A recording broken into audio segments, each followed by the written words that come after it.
Okay, so I think we're on part 2 now of our reseeding of our grass meadow. You might remember that part 1 we sprayed off an old meadow that was pretty worn out, and now we're just starting to do the sort of things to get it ready for reseeding. So today I'm going to be loading up muck to stick on there. I'll be sticking loads of muck on the first over there, it's just over there.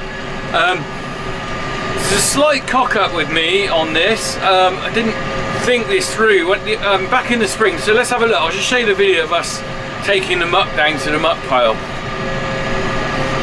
So that was several months ago, and we cleaned the sheds out and put them in a big pile. And I was thinking, okay, so when I put that pile there, I was thinking, right, I'll just spread it out in the fields down below there. However, I hadn't thought about reseeding this field at the time. It had been on my mind for a while, but I wasn't sure whether we were actually going to get it done this year. And realistically, what I should have done is taken the muck and put it in a pile of the field we were going to reseed. Because now I've got a flipping pain. I've got to go down to the pile, and it's quite a long drive back to that field to where we're reseeding. So I usually try and plan ahead. I didn't get that right. So that's a confession, because you won't know on the video clips if I edit it. I can make it look like it was, the muck pile was in that field, and that'd be cheating. So I'm confessing that I messed up there. Always put your muck where you want it, near where you want it. I didn't do that. So anyway, bit of a trek, but it's not the end of the world.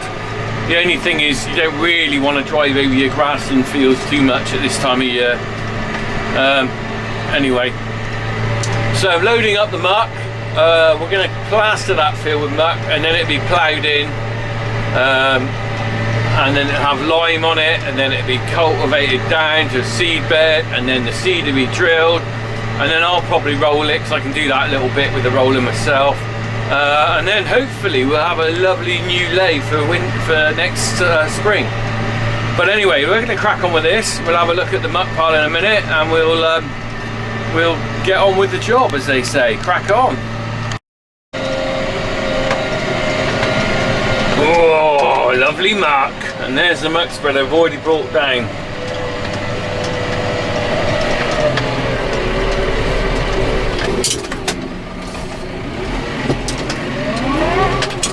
Let's have a look at the first load.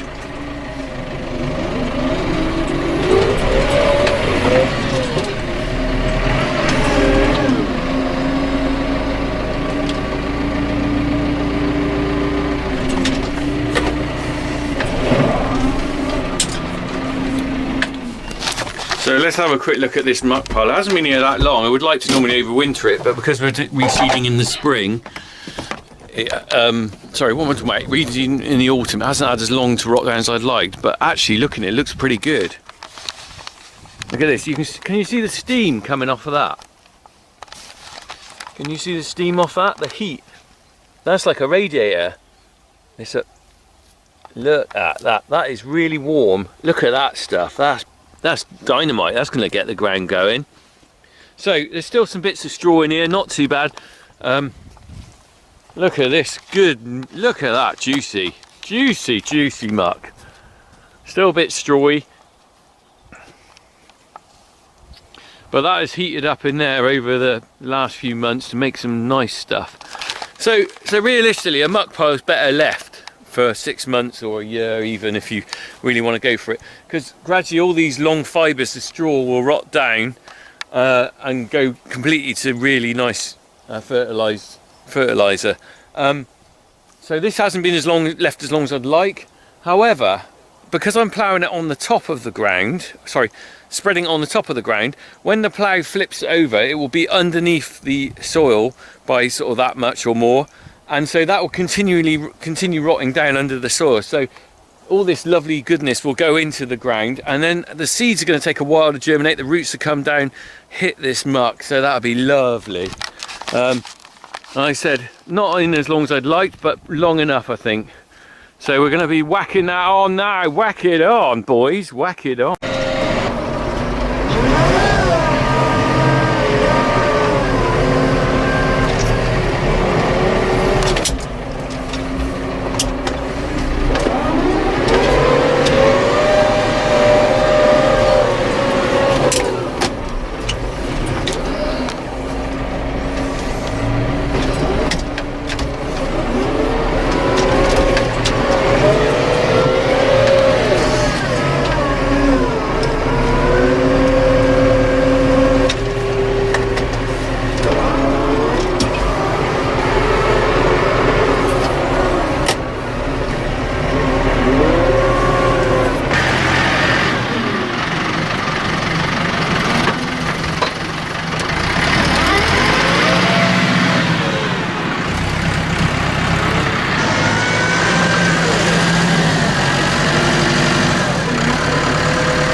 Steamy.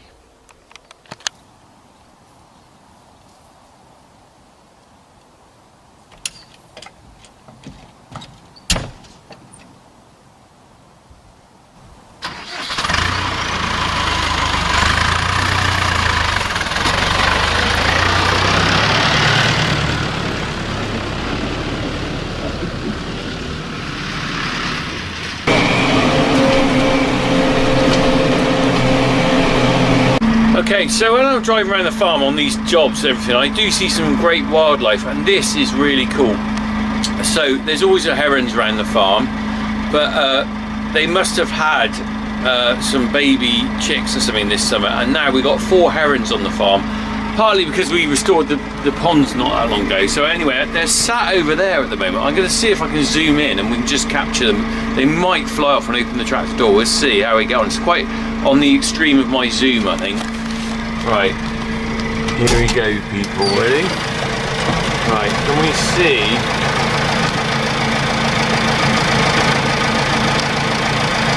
One, 2, 3, 4.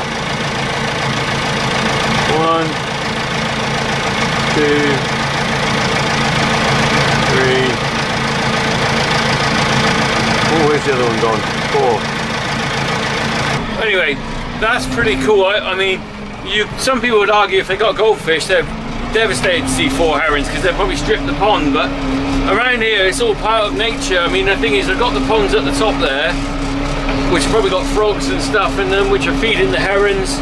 But you know, that's all part of the food chain, and eventually they'll, you know, if there's not enough food, they'll starve themselves out anyway. So they won't really be here forever.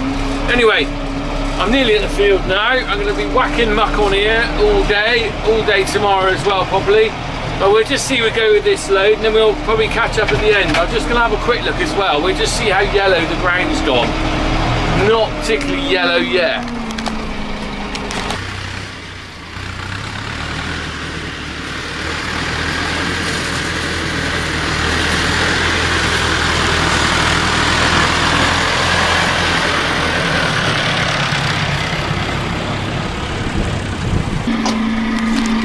Let's have a look. We'll just get out and have a quick look at what's happening. So the first thing I can tell, you see the dandelions, they're all sort of going a bit flaccid. So they're actually dying off quickly. I thought they would. The clover's going. Look how that's curling up. Clover is bending over. The grass doesn't really, oh look, they see the yellow on that just coming on the edge of there. The grass still looks like it's okay, but you can see the amount of dandelions and weed out here actually, can't you? If you look at the ground, there's more weed than grass, which is part of the reason it needs reseeding. But I expect this to go very yellow in the next few days. We'll have a look when it does. It's just going off green now, but another few days this will start going really yellow, and I think probably from up on the hill there, where there's houses, they're going to think, what the hell have they done down there, when they see a yellow field. Right, let's get this load of muck on the ground.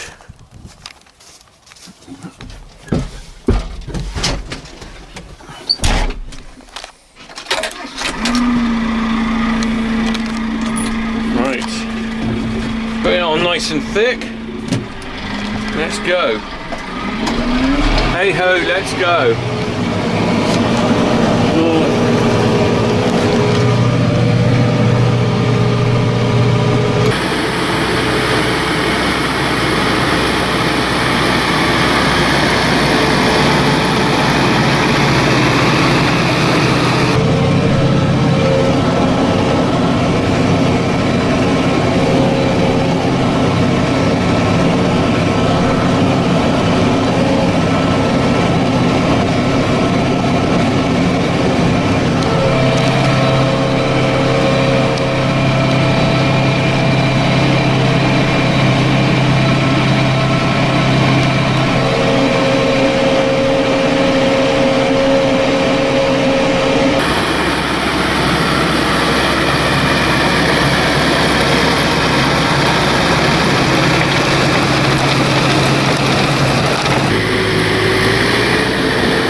think that's the end.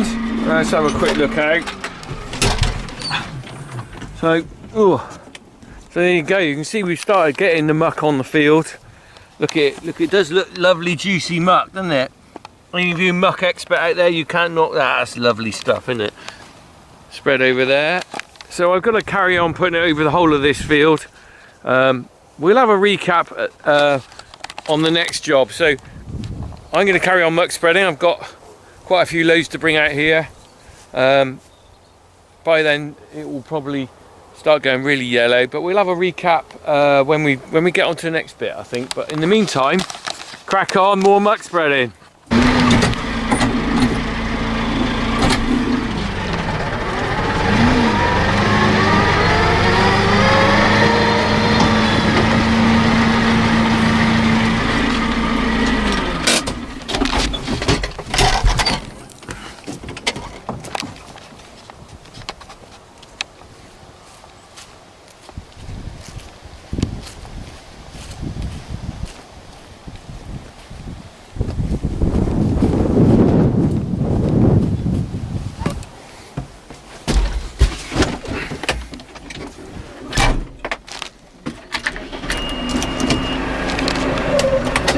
If possible,